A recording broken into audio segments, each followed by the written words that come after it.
आती है जिहाद। नम्रता, दयालुता, सारी चीज हमने बता दी। मनुष्य बनने के सारे गुण बताए जो जाबाल दर्शनों उपनिषद में हैं, दोनों की हमने तुलना कर दी। अब अंत में एक बात कांटे की तरह चुभ रही है। मीडिया में और सब जगह जिहाद को लेकर के बड़ी गलत धारणा है कि ये सारी चीजें जो भी हमने इस्लाम के अंतिम पैगंबर हजरत मोहम्मद सल्लल्लाहु अलैहि वसल्लम की जो जितनी अच्छाइयां बताई, तो उस पे एक पर्दा पड़ा हुआ है जिहाद का। तो इसको भी समझने की जरूरत है। आखिर ये है क्या? हिंदू मुस्लिम एकता में सबसे बड़ी बाधा है। ये हिंदुओं के लिए भी, मुसलमानों के लिए भी। अधिकांश मुसलमान भाई भी नहीं जानते जिहाद क्या है, और हिंदू भाई भी नहीं जानते कि जिहाद क्या है। जिहाद का मतलब तो हम भी बताया करते थे, कभी इसी मुंबई में आके स्पीच देते थे कि किसी एक काफिर की गर्दन पकड़ो, किसी एक काफिर की गर्दन पकड़ो, उतार लो और जन्नत का टिकट पा जाओ। ये है जिहाद। ये हम बताया करते थे। लेकिन बाद में जो हमको सही जानकारी मिली, तो जो हमको जानकारी मिली वही जानकारी हम भी आपको भी बता दें। लेकिन बात तभी ग्राह्य होती है जब वो तर्कपूर्ण होती है। अगर बात तर्कपूर्ण नहीं है तो फिर वो इंसान की बात नहीं है, क्योंकि इंसान की बात विवेकपूर्ण होनी चाहिए, तर्कपूर्ण होनी चाहिए। तो इसका हम तर्क भी बताएं। जो मोहम्मद साहब ने जो भी जिहाद किया, वो जिहाद लड़ने के लिए नहीं किया, लड़ाई रोकने के लिए। यानी जो भी लड़ाई आपने लड़ी, वो लड़ने के लिए नहीं, लड़ाई रोकने के लिए लड़ी, और वो भी तब जब कोई विकल्प नहीं बचा।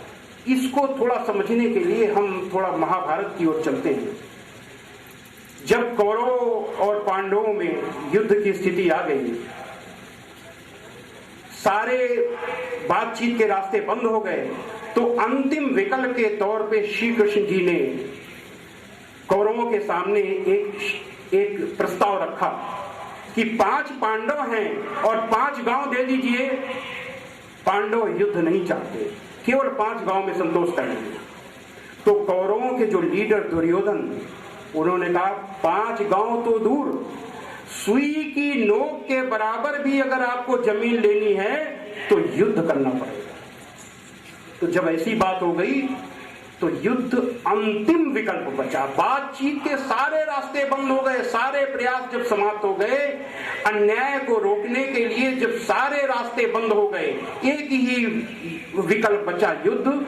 तो ऐसे युद्ध को युद्ध नहीं, धर्म युद्ध कहा जाता है। तो जब वो धर्म युद्ध के लिए जब पांडव तैयार हुए, कौरवों की सेना के सामने गए, तो जो अर्जुन ने जब देखा कि सामने हमारे भाई, ताए, चाचे, हमारे गुरु, मित्र सब लोग खड़े हैं, तो उनको मोह हुआ और उन्होंने कहा, सोचा कि एक राज्य के लिए, संपत्ति के लिए, दुनियावी जिंदगी के सामानों के लिए इनको हम क्यों मारेंगे? हम भीख मांग लेंगे, भूखे रह लेंगे, लेकिन हम इनको नहीं मारेंगे। उन्होंने हथियार रख दिया। तब श्रीमद् भगवद गीता में आदेश आया श्री कृष्ण जी के माध्यम से कि यदृच्छया चोपन्नम स्वर्ग द्वारम पावृतम सुखिना क्षत्रिया पार लभन्ते युद्ध मीदृशम। अर्जुन, अपने आप प्राप्त हुए स्वर्ग के खुले हुए दरवाजे के समान इस तरीके के युद्ध को भाग्यवान क्षत्रिय यानी भाग्यवान लड़ाके ही पाते हैं, क्योंकि अन्यायियों ने तेरे ऊपर ये युद्ध थोपा है और इस अन्याय को रोकने के लिए तेरे पास क्षमता है। ये जो सामने जो लोग खड़े हैं युद्ध के मैदान में, ये न तो तेरे भाई हैं, न तेरे ताए हैं, न चाचे हैं, न गुरु हैं। ये अन्यायियों का साथ, या तो अन्यायी हैं अथवा अन्यायियों का साथ देने वाले हैं, इनसे लड़ना तेरा कर्तव्य है। और इसलिए तुझे लड़ना चाहिए क्योंकि ईश्वर ने तुझको ये ताकत दी है, तू इनको हरा सकता है, तू इस अन्याय को मिटा सकता है। तो अगर तू इससे पीछे हटेगा तो तू पाप का भागी होगा। हतो वा प्रस्वर्गम जित्वा वा भोक्षसे महीम तस्मात् उत्तिष्ठ।